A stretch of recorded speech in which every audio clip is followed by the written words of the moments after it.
हाल ही में भारत सरकार ने पीपीएफ के नियमों में कुछ महत्वपूर्ण बदलाव किए हैं।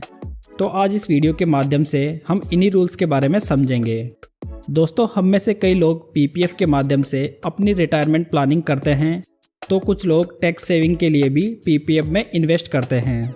यदि आप भी पीपीएफ में इन्वेस्ट कर रहे हैं या इन्वेस्ट करना चाहते हैं तो आपको नए पीपीएफ रूल्स की जानकारी होनी आवश्यक है। तो चलिए एक एक करके इन चेंजेस के बारे में समझते हैं।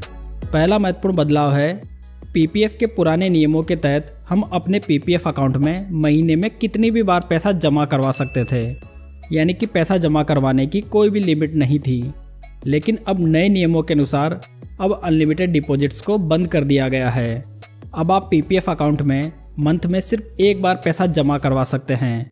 कहने का मतलब हुआ कि अब आप पूरे साल भर में सिर्फ 12 बार पैसा जमा करवा सकते हैं। पैसा जमा करवाने की न्यूनतम राशि 500 रुपये है और अधिकतम राशि 1.5 लाख रुपए, जिन्हें आप 50 रुपये के मल्टीपल में जमा करवा सकते हैं। आगे बढ़ते हैं और बात करते हैं सेकंड बदलाव के बारे में। अब आप ये तो जानते ही होंगे कि पीपीएफ अकाउंट के बदले आप लोन ले सकते हैं। इस लोन के बदले आपसे एक इंटरेस्ट रेट चार्ज की जाती थी, लेकिन अब नए नियमों के अनुसार इस इंटरेस्ट रेट को घटा दिया गया है, जो कि एक बहुत ही बढ़िया खबर है।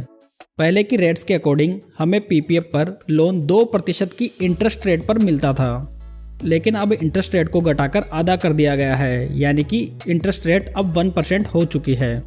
यदि प्रेजेंट टाइम में पीपीएफ पर मिलने वाला ब्याज 7.1% है, तो आपको लोन 7.1% प्लस लोन का 1%, यानी कि 8.1% की रेट पर आपको लोन मिलेगा।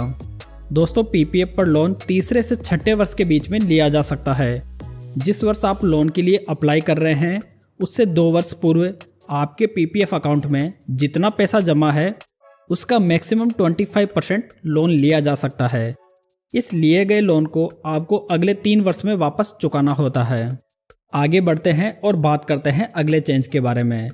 पहले पीपीएफ अकाउंट को एक्सटेंड करने के लिए फॉर्म H भरना पड़ता था, लेकिन अब इसे बदलकर फॉर्म 4 कर दिया गया है।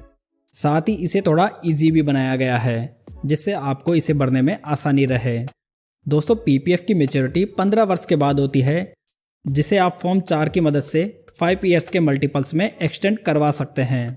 दोस्तों, पीपीएफ के ऊपर मैंने एक डिटेल्ड वीडियो बनाया है, जिसे आप ऊपर आई बटन में या नीचे डिस्क्रिप्शन में दिए गए लिंक पर जाकर देख सकते हैं।